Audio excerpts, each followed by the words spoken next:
आजकल अखबारों में और टेलीविजन के चैनल्स पे इबोला वायरस की बहुत ज्यादा चर्चा है।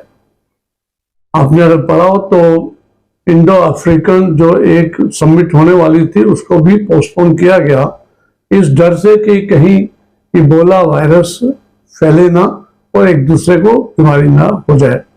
इबोला वायरस है क्या? सबसे पहली बात तो ये वायरस तो है ही है, लेकिन इसका इन्फेक्शन भी बहुत सीरियस और डेडली डिजीज है। काफी खतरनाक बीमारी मानी गई है और ये बीमारी जो है अधिकतर आदमियों में होती है, मतलब ह्यूमंस में होती है, कुछ जानवरों में भी पाई जाती है। और जो इसको कहते हैं वायरल जो है, वायरल हेमरेजिक फीवर की एक ये तरीका है जिसमें इन्फेक्शन होता है, उसके बाद मृत्यु तक हो सकती है।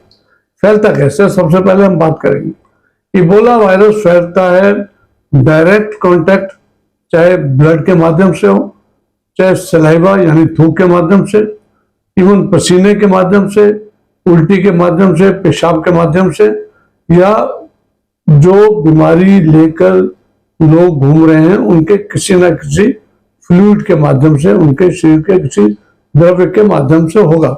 कंटामिनेटेड चीजों को, जैसे कि किसी ने, जैसे हम कोविड के अंदर भी सुना करते थे कि आप जाते जाते भी किसी भी चीज को हाथ लगा दिया जिसके ऊपर की किसी बीमार व्यक्ति का ब्लड लगा हो या स्वेट लगा हो या नीडल्स हो या मेडिकल इक्विपमेंट्स हो उसका इन्फेक्टेड, उसको हाथ लगाने से भी ये फैल सकता है।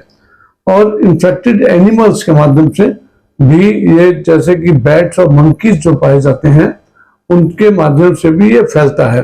बरियल के टाइम पे जो क्रिमेशन ग्राउंड पे लोग लेके जाते हैं, अगर बॉडी इन्फेक्टेड है उसको भी, उसके फ्लूइड को टच करने से भी ये बीमारी फैल सकती है।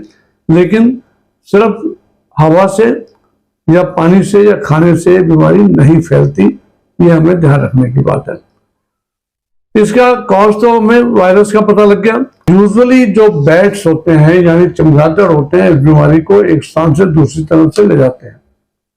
तीसरा इसमें महत्वपूर्ण बात है कि जहां पुअर हाइजीन होगी या प्रिवेंटिव स्टेप्स नहीं लिए जाएंगे वहां पर यह बीमारी फैलेगी। और क्लोज कॉन्टेक्ट चाहिए, बिल्कुल दूर का कॉन्टेक्ट से काम नहीं होता। सिम्टम्स क्या है उसमें?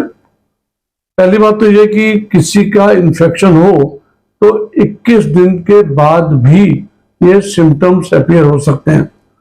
बहुत तेज बुखार होता है, कमजोरी होती है, सिर में दर्द, मसल पेन होता है, वोमिटिंग होती है, लूज मोशंस हो सकते हैं, स्टमक पेन और ब्लीडिंग इन सेवरल केसेस हो सकती है, जैसे कि उल्टी में खून आना, पेशाब में खून आना, या खांसी के साथ बलगम के साथ खून आना, या कई बार इंटरनल ब्लीडिंग्स के अंदर जो होती है वो आपके उस मरीज के मृत्यु का कारण बन सकती है। फैक्ट है कि अगर प्रॉपर डायग्नोसिस और ट्रीटमेंट ना हो तो बहुत ही ज्यादा डेथ रेट है इसके अंदर।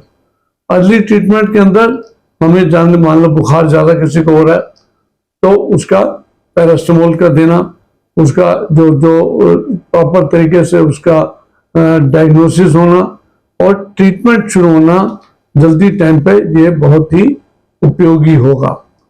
उसके अंदर अगर जरूरत पड़ती है एंटीबायोटिक्स के, उस हिसाब से एंटीबायोटिक्स दिए जाएं।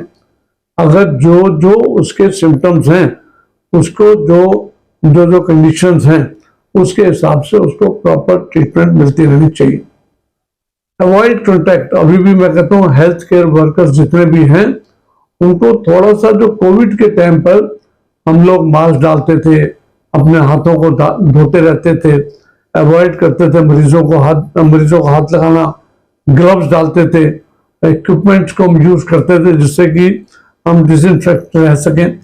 और ऐसे ही डेड बॉडीज को हैंडलिंग जो है वो जो प्रिकॉशन उस वक्त ली जा रही थी उसके हिसाब से हमको दोबारा से वही स्टेज पे आना पड़ेगा अगर ये बीमारी फैलती है तो। कुछ अफ्रीकन देशों के अंदर ये काफी अच्छी मात्रा के अंदर पाया गया है। WHO ने भी इसको एक डिजीज ऑफ कंसर्न, यानी कि इसके बारे में सोचना और कंसर्न वाली बात है, उसको देखा गया है।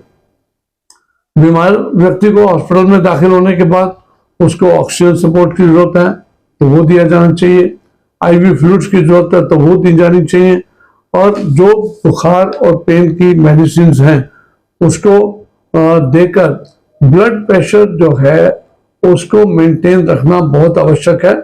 और क्योंकि फर्स्ट सिम्टम ही इसके अंदर ब्लड प्रेशर फॉल होने का है। और खास बात यह है कि इसकी वैक्सीन भी अवेलेबल है, क्योंकि इंडिया में बीमारी नहीं है तो अभी इंडिया में अभी वैक्सीन की बात हम नहीं कर रहे। तो अंततः ये सोचने की बात है कि डेंजरस डिजीज है, फैटेलिटी काफी ज्यादा है और इसकी प्रिवेंशन बहुत आसान है और अवेलेबल है। तो हम सबको थोड़ा चौकन्ने रहने की बात है कि कोई भी हाई ग्रेड फीवर वाला पेशेंट हो, बाहर से ट्रेवल करके आया हुआ हो, किसी मरीज के पास से आ रहा हो, तो उसका हम ध्यान रखें, उसको हम डॉक्टर के पास लेके जाएं और उसकी टेस्टिंग कराएं। बहुत बहुत धन्यवाद, नमस्कार।